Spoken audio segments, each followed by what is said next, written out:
Welcome to the EchoCast. I am Bon Diesel. This is episode 53. You're a Tidal Basin is the title. I hope you're well. If you're new, this is a podcast mostly focused on the Division 2. We may talk about other stuff, but for the most part, that's it. If you're returning, thank you very much for coming back. Before I start anything, you may notice there's no ad at the beginning of this, and that is because I'm being sponsored by Anchor again, which I very much appreciate, because I genuinely think it's the best platform for you to post and probably even listen to your podcast. The new sponsorship is a mid-roll, so about halfway through the show, there's going to be a 30-second ad. If you don't want to hear it, feel free to skip. I think it's exactly 32 seconds. If you don't mind listening, that's okay as well. If you're listening on YouTube, it won't be there at all. So, there you go. Today, I'll be doing a state of the game summary. Thoughts on the novel and the art book for Division 2. Talk about PvP a little bit, if I'm allowed, if it's not going to upset people too much. Some listener questions and content updates.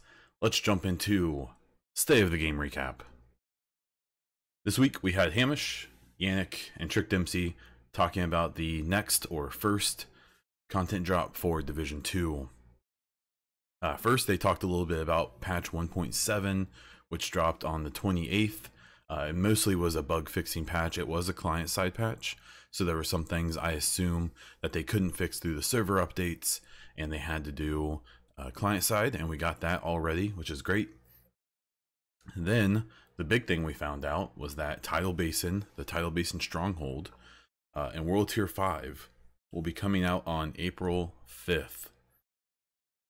So this includes the new Stronghold, some plot happens, bump up of the gear score up to 500, 3 new gear sets, heroic missions, and a bunch of other stuff. A neat little detail they talked about, which I didn't think about, was that now the story missions will have 2 modes. Normal, which will have the regular faction, or Invaded, which will have the Black Tusk. And underneath both of those will be a hard, challenging, and heroic mode. I don't know if this is only World Tier 5, I assume it is, but I think that's really neat. So if you want to play a really hard version of the Hyenas, in the bank mission, then you can. Or if you want to do Black Tusk, you can do that as well. So I think that's neat. Adds a ton of variety to the missions. There's already so many missions that I think that's going to be a nice little addition. They did talk quite a bit as well about the Tidal Basin Stronghold and how they seemed kind of weird about giving particulars, which obviously I understand. But they kind of made it sound like the type of things you're gonna see are, you know, what would this super advanced faction have at their home base? Because the strongholds that we've already fought the Black Tusk in were other factions' bases that they had just taken over. The invaded missions, they're just there to do a mission. They aren't, you know, fortified. So what would it look like if you had to attack the Black Tusk on their own turf with all of their own defenses? And I may be wrong, but I swear I heard some reference to like Metal Gear Solid. So I'm wondering if the final boss or whatever is going to be some kind of like mech almost type of machine. That's probably pushing my willingness to accept goofy things a bit, but I will keep an open mind, and I will eagerly anticipate getting to play through this mission and see how it plays out. So very excited for that. They also talked about how this will be the first balance pass on gear and guns. It will happen at the same time on the 5th, and Frederick Thylander should be on the State of the Game this coming week to probably talk about some of those things. One thing I'm super excited about is I can confirm for Kotaku the steps are fixed, and luck, and at least so far, the community hasn't collapsed under the weight of all of the drama caused by these bugged out steps. So just, I'm really excited because I thought the game was basically dead because of these steps. After reading the Kotaku article, I really was genuinely concerned that gaming in general may have been in danger. That the whole gaming community was thinking about just not playing games anymore because of all the drama that Kotaku noticed over this world bug. So breathe easy, Kotaku. We're good. Thank you for your diligent and definitely not clickbaity or straight up fabricated news. You're doing the Lord's work. Thank you very much. They also showed a year one graphic that showed all of the free content that's coming. It mentioned all kinds of things, guns, gear, the 3 DLCs, a bunch of stuff. So yeah, it's cool. It's great. They're doing game's not perfect. Everything's not perfect. 100% totally get it, willing to admit it, willing to preach it from the rooftop. But there's so much good that it's pretty darn impressive, at least in my opinion, which is super biased. Take it for what you will. They did also mention that Massive and Redstorm are paying attention to the PvP conversations that are happening, and that there will be a balancing, there will be a pass on it, but it will not be on the 5th. I think that the gun and gear balance that Frederick will talk about is going to be at least a part of that, you know? So I think that will help a little bit. The problem is kind of harkening back to what I said last week, is that for all the people who are complaining about current PvP, which again, I agree that there's issues. The problem is, I think that some people think the only solution is to make it basically like Division 1 PvP again. That's the only way they're going to be happy, which I don't think will ever happen, and I really hope it doesn't, because that'd be awful for the game as a whole. I'm just afraid that there's no room for some people to just be happy with, you know, something in the middle. You're not gonna make everyone happy. Their goal with PvP should be to make as many people moderately happy as possible, and not to completely appease one small group at the expense of the rest, which I think is what they're going for. So I think PvP is closer to being quote unquote good for the majority of people than it's ever been. Definitely need some fixes, definitely need some changes, but I'll be excited to see what happens after the balance pass, and then what Redstorm decides to do with some big stuff.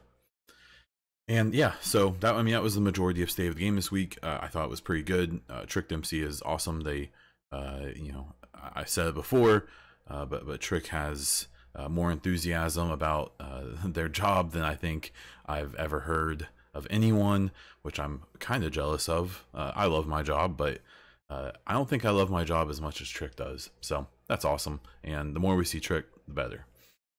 And of course, Hamish and Yannick are great as well, but they already know that.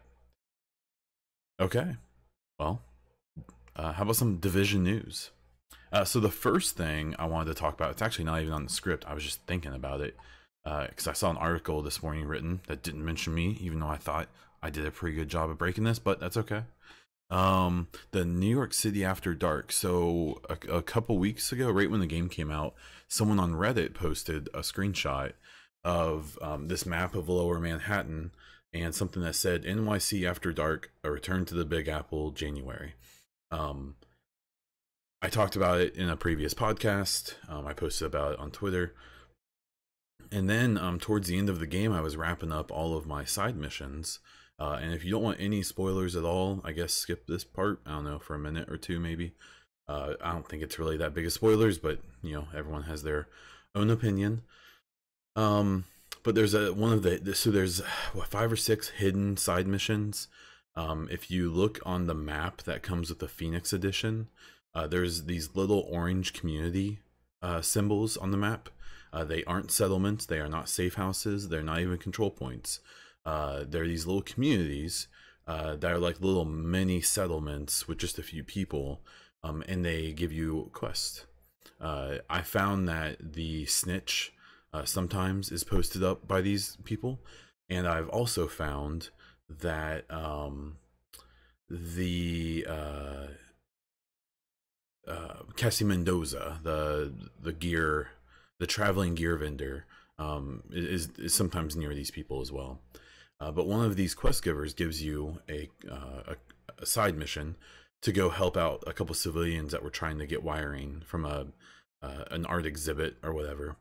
And so when you go, you find that it's this NYC After Dark, and it's an entire show where it's got these kind of artistic renderings of New York City buildings. It's got photography all over the walls, including some really iconic Division 1 landmarks and stuff like that.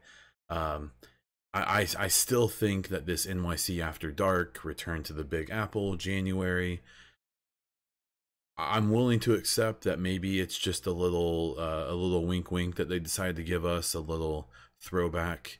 But I'm much more I'm very willing to throw out an extremely strong guess that this is a hint to some kind of future content. I believe it was a naked cowboy, or I think it's Mike's Dumb Thoughts,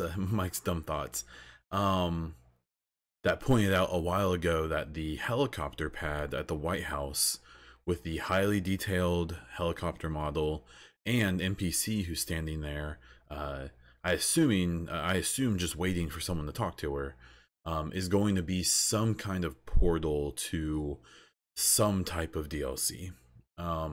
We know that the first DLC will be on the outskirts of DC. So that may just be a straight map expansion, maybe. We know that the second will be the Pentagon. And I wouldn't be surprised at all if like we take this helicopter to the Pentagon. So what I'm guessing is that that helicopter pad is going to be like a hub for some of the DLC. My honest guess is that the first DLC, the Outskirts, may actually be survival. I know everyone thinks that the third DLC would be survival, but the more I've thought about it, the more I think that they'll give the people what they want and throw survival out real quick. And so this Outskirts thing could be kind of like a timed mode that has some survival elements, probably some BR elements, some more BR elements. But that's just a complete guess. Then we have the Pentagon, which I think is basically going to be the underground. And then we have this third DLC, which I am predicting is going to be a Far Cry New Dawn excursion type of game mode, where maybe we'll get to go to Lower Manhattan in the summer and there's some task we need to complete there. Maybe it'll send us, we could go to all kinds of places. There's places mentioned in the comic book. There's places mentioned in the new novel. All places I think that we could potentially go to. And I really wish this was a spoiler full podcast, because I would speculate heavily on those things, but I won't, even though I really, really want to. And yeah, so that's my guess. I think that helicopter is going to be like a DLC hub where we go there, and that's where we access all the different DLCs, and they use this helicopter as a way to get us to locations that we couldn't just walk to. But who knows?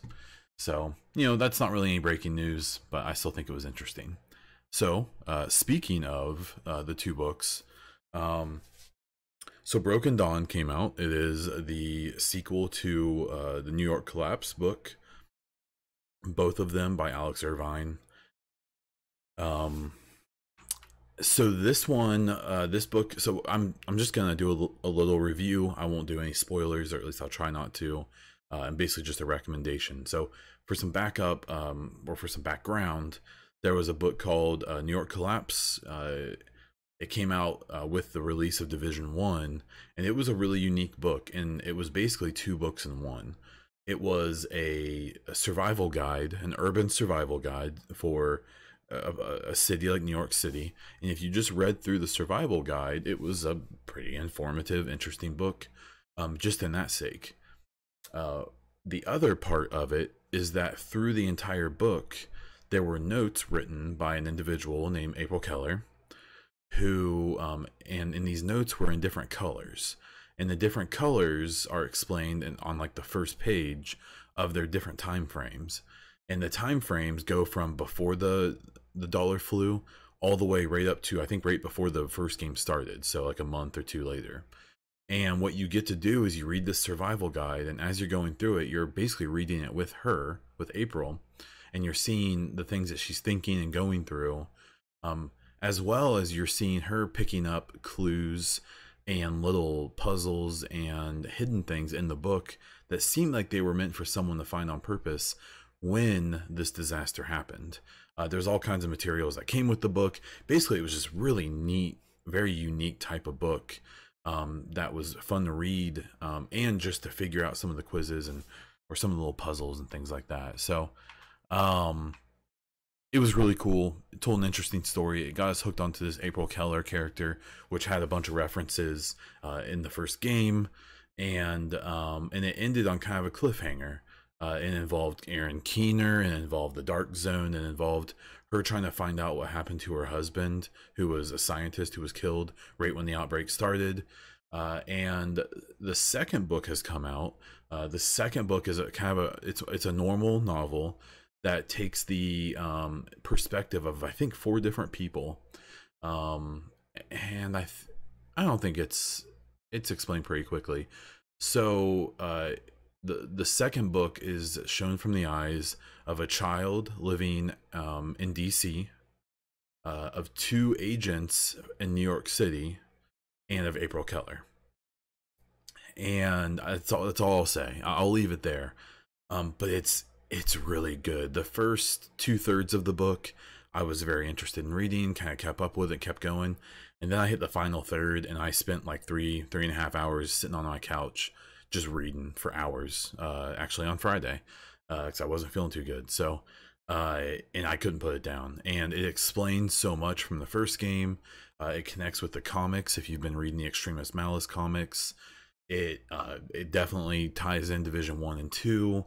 It's just, I highly suggest, if you're interested at all in the lore of this game, I highly suggest the Broken Dawn novel by Alex Irvine. Okay, so I also want to talk about fairly quickly the World of the Division art book. Okay, so this one I'm a little bit more torn on.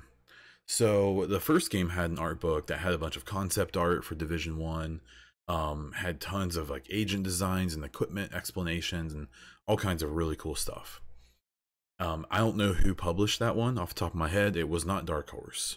So Dark Horse, who's doing the comics, did the World of the Division, which is the new art book for Division 2. Okay, so the thing to go in, if you're gonna buy that art book, it's really cool. If you're a hardcore fan, you should absolutely get it. I'll say that right off the bat. But when you get it, you need to keep in mind that this new art book is covering the Division from before, like when it was established, all the way to Division 2. And so what that means is that about half of the book is old information. So don't expect it to be brand new everything from beginning to end. In fact, I'd say the only thing that really kind of bummed me out about this art book was that half, maybe 2/3 of the photos in it, and the concept art and all of that, are recycled from the first art book, or are really pretty commonly used Division 2 concept art that we've seen. There's definitely a bunch of new stuff in it, but I will admit that I was a little kind of bummed going through it and noticing that, like, I think all of the Division 1 stuff was reused, except I think I saw one piece of concept art that was Division 1 that wasn't in the first art book. And that was a good, I don't know, 1/3 of the art book. And then there was a bunch of, kind of recycled, but like, to me, it just kind of seems like Dark Horse didn't look at the first book, the first art book, and take that into account when they made this new one. It seems like they just made it off of all the stuff they were given by Ubisoft and Massive and all that. So if you're a hardcore fan, if you like these art books, I definitely suggest getting it, because as you go through the art book, there's a ton. It's basically a small novel, so it gives a ton of background information on characters, on the division itself, on the cities that are involved, on the factions, on everything. I mean, so as negative as I probably kind of sounded at the beginning about the artwork, I will say that it's absolutely worth it for basically anyone who's interested in the story, simply off of the information that's in it. Just don't go into it expecting every single concept art and every single screenshot and all that stuff to be brand new, because if I had to guess, maybe a third of it is like brand new, quote unquote. But I don't know, maybe I'm wrong. Let me know what you think. So, community topics and discussion. My favorite one, because this is where everyone probably doesn't care what I have to say, but I'm gonna say it anyways because I'm stubborn. So I just kind of want to give some PvP observations, and just kind of thoughts from doing a little bit of playing myself, DZ and Conflict, and just kind of paying attention on Reddit and Twitter and Instagram and various places and so forth. Not Facebook. I've given up on Facebook division stuff. It's just every group is awful. No offense if you like moderate or do something, but the Facebook pages are all just the worst. They're just all complete trash. And it's no one's fault. It's just the nature of Facebook. But good lord, I just can't do it, man. I can't even pretend to pay attention to any of those things. I just can't do it. I even moderate one, kind of, as much as anyone in that group does. But they're just the worst. It's just the most toxic stuff, man. But anyways, so I'm noticing that there's, it seems like the big thing right now are these self-healing SMG builds, high RPM SMG builds, and one-shot snipers. What's interesting to me is that I don't think it's really arguable that like consoles aren't the majority of players. I'm not making a judgment. I'm literally just saying consoles are cheaper. There's way more of them, so there's more players on that platform. And I think the one-shot sniper thing is actually, I haven't played a ton of PvP, but I've played a decent amount, and I haven't like really seen it basically at all. And I think that makes sense because the ability to use the snipers on consoles are just not as easy. It's not as efficient. I guarantee there's still people doing it, and I guarantee there's people who are effective with it. But I think this is going to point out one of the kind of interesting disconnects that we have. So some of the loudest and the most persistent people in the community, PvP especially, are PC players. And the problem is that if the bad experiences they are having are not mimicked by the majority of the player base because of a difference of platform, that's where you get a disconnect. I definitely want this kind of stuff to be addressed. I hope that there's changes made to, I don't think body shots should be able to be a one-shot sniper hit. I think if you deck out your sniper build and have a great gun with great talents and you can smack a headshot on someone, and especially in PvP, you definitely deserve a one-shot kill. I find that hard to argue against. That said, the body shot thing, I get it. So with balancing all of this stuff, the SMG healer, RPM builds, and all that, the thing I'm the most worried about is that because the most vocal of the community about PvP stuff are like 90% PC players, but the majority of players aren't even on that platform, I'm worried that we're going to have similar issues that we had in Division 1, where balancing for PC and the consoles are tied together, and that there's going to be things that are done to improve the experience for one, and it will degrade it for the other. I don't have any proof of this. I hope that I'm wrong. But I will say I'm pretty genuinely concerned that to try to appease some of this outcry from the people who are the loudest, they're going to make changes that may impact entire platforms in a way that is not intended or desired. So I guess that's kind of my plea, is that we make sure that there's definitely some thought to the idea of one-shot sniper builds are a huge issue on PC because of the nature of PC shooter games. but maybe it's not as big of an issue, and maybe it still needs to be addressed on consoles, but maybe in a different way. I think that maybe, we release the game, it's kind of in the same spot, and then maybe the console and PC balancing trees need to split. I don't know how possible that is. I don't really know how they handle the patches and stuff like that. I don't know if they patch the entire game and then it gets pushed out to all the platforms the same way. I would imagine that's how the first game was, but I'm probably completely wrong.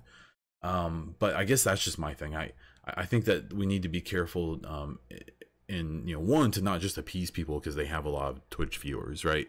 They have the stats, they have the numbers to see what most of the player base is really going through, and not just the loud screaming reports of a few people on Twitter. Those people's thoughts definitely mean something, but so should everyone else's. And it was interesting. I saw someone complaining about PvP on Reddit, and they listed like 10 different OP things in PvP. And what I found funny about that, and actually the top comment was, well, that sounds like a lot of diversity to me. Like, it's a similar argument that I made kind of jokingly about the Nomad Striker Predmark meta, where I was like, well, so I get why people don't like these things, because they're like a very low, they're a bad skill gap situation, but rarely in Division 1 did we ever have more than one meta. So we had 3, and in some way that was an improvement, although I understand the opposite opinion. So with Division 2, I definitely think a lot of these things need to be addressed and balanced and figured out. But at the same time, if there's like 5 to 10 different types of playstyles that people consider OP, I mean, having 5 to 10 different ways of playing PvP, I think is a pretty damn good start. I know for me, I definitely preferred running a super cheesy vector build.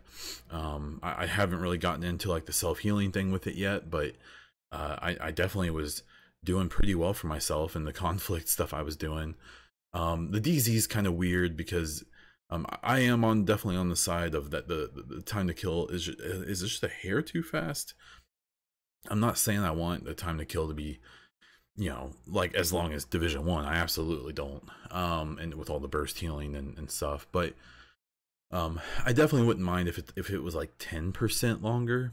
And that number comes from the idea of being able to tank like 1 or 2 more shots, or like another second or 2 to give you a chance to react. So if someone starts lighting you up, the idea of getting lit up and dying before you can even react, I think is rewarding for the person who gets the jump on you.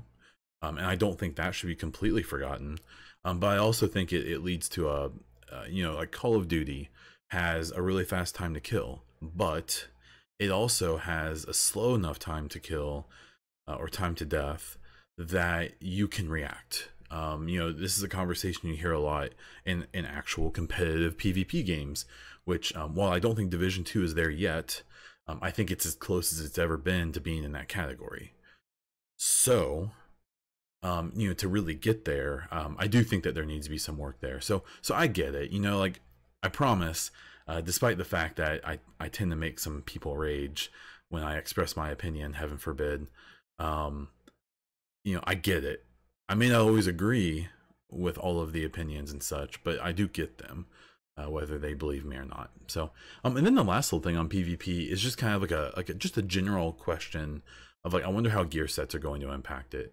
The Patriot gear set that we've already seen some information about has kind of a century mark feel to it. In theory, it could be impactful in PvP. I'm not expecting it to be from what I've seen of it.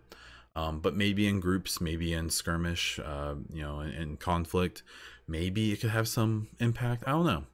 But the other two I haven't really seen much about yet. It's probably a bad job on my part, but I know that one seems like it's kind of a like a skill build dream. So I'm kind of curious to if they can make that more relevant. I know people have talked about how skill builds aren't useful, but I don't know. I've got a skill build that has like 7,600 skill power or something, and I find it very useful. I find it extremely powerful. but maybe, you know, maybe some more work still needs to be done. I can agree with that. So I don't know. There's me rambling, and that's what you're here for, I guess. So we'll cover it more as things develop, especially after this coming week. The next podcast, I'll talk about the balances that happen and things like that. I've got some ideas and maybe some little insider info on what might be coming, and I'm kind of curious to how the people react. The last thing I'll talk about with community topic wise, though, is I did a poll on the Division 2 hub. If you aren't following on Twitter, I run a Division 2 community hub. It's at the Division 2 hub, so go check it out. I think we're pushing 3,000 people now, which I'm super excited about. And what was interesting, I did a poll, and so I think that the 73 round magazines on assault rifles is stupid. I think it's a really ugly carryover from Division 1, and I was kind of curious to what the feel around the community was. So I posted a poll, kind of stating like, hey, you know, what do you guys think of the what do you guys think of these giant magazines? Do you think that's, you know, like, what would you prefer? And what was really funny, I'm pulling it up now so I can make sure I get my numbers right. I asked people if they thought that we should keep the 30 round mags for extended magazines on assault rifles. If maybe we should have like a 20 round, a 15 round, or a 10. And what I found is there were 424 votes before it was final, which is a very extremely small sample size, which really gives no actual proof of anything, but it's worth. I've got the info, so I'll talk about it. So 70% wanted it to stay the same. And what I find that what's interesting about that to me is that kind of proved the point I was getting at in my own head. Maybe this comes from bias or whatever, but I had a feeling that as much as people wanted the game to be different and to be harder and to have all these new elements, I think there's some things that we're kind of unwilling to let go of. And I think this hilarious crutch of a mod is a good example of that.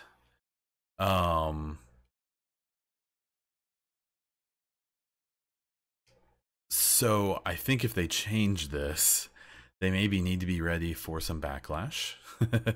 I think people are gonna be upset if they change this, but I think they should. Now, what they could do, and I don't think would be the worst solution ever, would be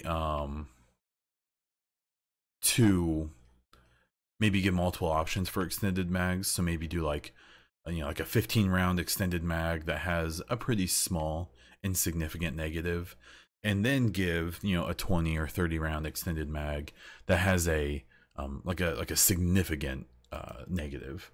I think that'd be a good solution, but we'll have to see. I actually think like the Vector, the SMGs have, I think, a 10 round extended magazine, and I think that's like perfect, and it has a decent negative. So there's this idea of, you know, are these extra 10 rounds really worth it, or would I rather have, you know, faster reload speed? I almost value reload speed over extended mags. Now right now I can have reload speed, sight and hand grip, stability, muzzle, and a extended mag, so I can have 70 rounds really fast over and over and over again with a pretty stable gun. And I just don't, I don't know. I don't think that's the way it should be, but, you know, we'll have to see if anyone agrees with me. And obviously through my poll and through some of the responses on it, the most interesting response here was that, well, they really have extended mags that are that big, so we should have it. And it's just so goofy. The things that people are willing to accept, you know, for the sake of realism, and, you know, or not, seem very dependent on their own personal goals with this game, which is fine. I get it. I've been there before. Okay, I'll stop rambling. Listener questions. Martin's Games asked, what are your favorite skills to use? So coming up through the 1 to 30, I pretty much exclusively use the healing chem launcher and the turret. I used a ton, pretty much always. Now here at endgame, I'm still using the chem launcher heal quite a bit. I'm a solo player for the most part, so I think it's the most efficient, especially on my skill build where I have like 150% radius mod on it. in a healing mod. So it drops this gigantic healing circle that heals me really quickly, especially if I drop a couple of them. And then my other skill, I just can't get away from the cluster seekers for PvE.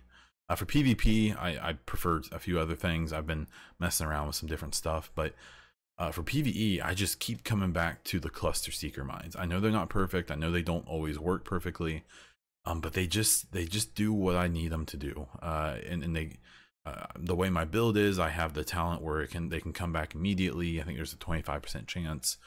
And my skill cooldowns feel pretty darn low, and it just that's the one I like the most.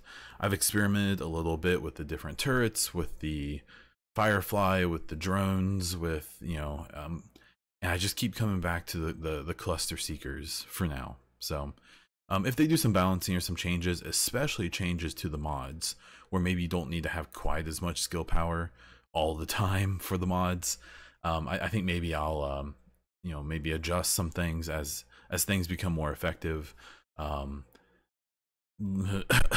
Pulse. But until then, I've kind of locked in on this this healing chem launcher and the cluster seekers. Touts Minion says, or asks, what is a really good build for mostly solo runner? So I'm definitely not the best person to ask about builds, at least not yet. What I would honestly suggest is going onto Reddit or YouTube and typing in the Division 2 solo build. And I bet you will find all kinds of videos showing you all kinds of different builds. I know for me, I've kind of fallen into a build that I have 3 Providence Defense, 1 Alps Summit, and 1 Fenris group that I use an assault rifle and a marksman rifle or a rifle class with, and that's kind of my general go-to. I've got 3,000 skill power, so I can unlock a couple attachments to my mods, and I have a P416 that it's very, very good. I'm using a MDR or a MK17 right now, kind of bouncing back and forth because I think the MK17's gonna get pooped on in the balancing, so I'm trying not to depend on it too much. That's kind of what I've been running with a healing chem launcher and the seeker. I found this to be a really nice kind of general build. The different talents I've got on the gear, I've got one with extra skill haste. I've got another one that has damage to elites and the skilled talent, which has the 25% chance to reset cooldowns. I've got a couple more with damage to elites. I've got one that has just 8% extra skill, a crit hit chance. And I've got the one piece I don't like has the payload talent, which if you destroy an enemy's asset, so if they have like a skill deployed, you get 50% extra explosive damage, which is a ton of damage. But I kind of hate that talent, so I'm definitely looking to pick up another piece to take that off. Maybe even put something like Berserk on there for last minute situations, or any of the other talents, even something like a armor regen or something like that. So but that's the build I'm running. I'm not gonna make a video about it and throw it out to the world because I assume I'd be torn apart, but that's why I like. But I highly suggest getting a bunch of opinions and looking at the responses to those videos down in the comments and seeing how people actually receive them. And then, like always, says, what quality of life change would you like to be added or removed with World Tier 5? I don't know. I don't really have any like super strong opinions on a lot of the stuff. I think most of the changes have been good overall. For me, it's mostly kind of like little UI things that have been annoying me a little bit. And I haven't had any complaints or issues with stuff that I haven't seen 50 other people talk about.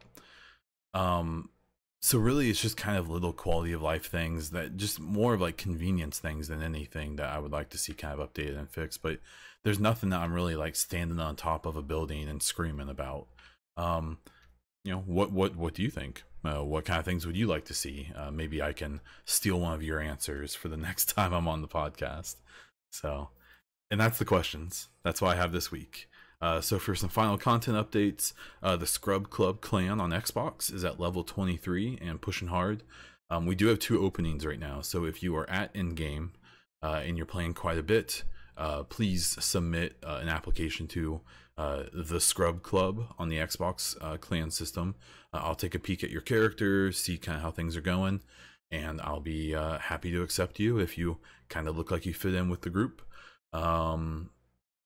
And the last thing is the giveaway is still going on for all 3 comic books, the Broken Dawn novel, the World of the Division art book, and an official Division 2 steel mug. So there should be a link to that down below. If not, you can look on my Twitter and look for I think it's Give Lab is the website, but there should be a link on my Twitter or in the description or comments of wherever you're seeing this podcast. And that's it for this week. So if you like the podcast, please follow on whatever platform you're using.